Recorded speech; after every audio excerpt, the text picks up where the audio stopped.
The Lake Catholic boys are state Final Four bound for the first time since 2009 and second time in program history after a hard-fought 1-0 win over Marlington on Saturday afternoon in a Division II regional final over at Twinsburg. Lake dominated the attack in this match. They had 11 shots on target. The possession was fantastic throughout.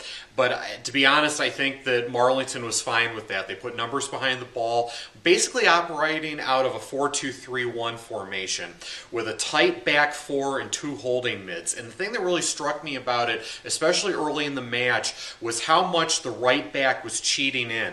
That afforded opportunities for Marco Cerniak wide left throughout this match. And I think his runs at times in this match really helped open up the attack for the Cougars. And the thing about it is when somebody's playing a defensive shape like that against you, the biggest attribute that you need is patience. You have to look for the right opportunities, the right service, the right shots, and every so often you've got to take a crack from distance. And Yvonne Babbage, again, with a great strike from distance to provide the separation for Lake in this instance. Yvonne had a great goal from distance in a 2-0 win over Menor in September. Kind of a similar situation. Menor was playing tight in the back, and it was a windy afternoon, and you needed to take a crack from distance to try to provide the separation. Yvonne did it there, and he did it here for sure. Great right-footed effort, upper 90 to make it a 1-0 match. And I'm sure that Lake would have liked, with 11 shots on target and the quality in possession and in the attack they had, to maybe get a little more than 1-0 out of it, but it's effective at the end of the day. The only problem was with given how well the Dukes were playing in the defensive third, to have it 1-0 as long as it was it makes it a bit of a tedious circumstance there.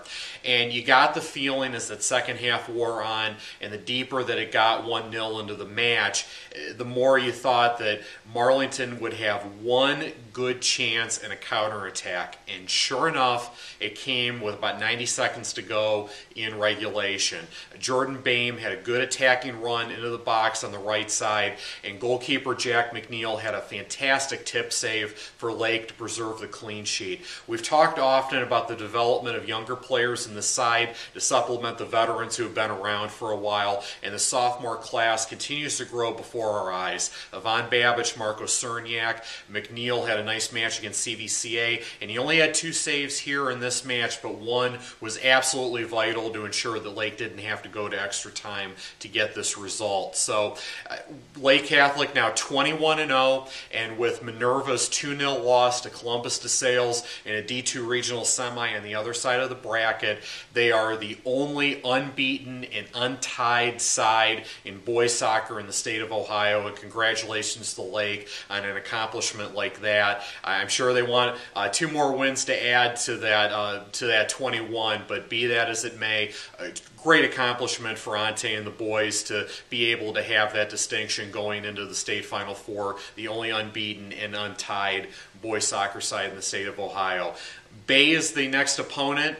They played during the regular season. The Cougars won that 5-0. Suffice to say, I don't think we're going to see a 5-0 match again. You know that Bay will bring it in this match, and ironically enough, a rematch of a state semifinal from 2009 that Bay won in a shootout. So we can only hope for that kind of quality match next week in the Final Four, but great result for Lake to get there, a 1-0 win over Marlington in a regional final on Saturday.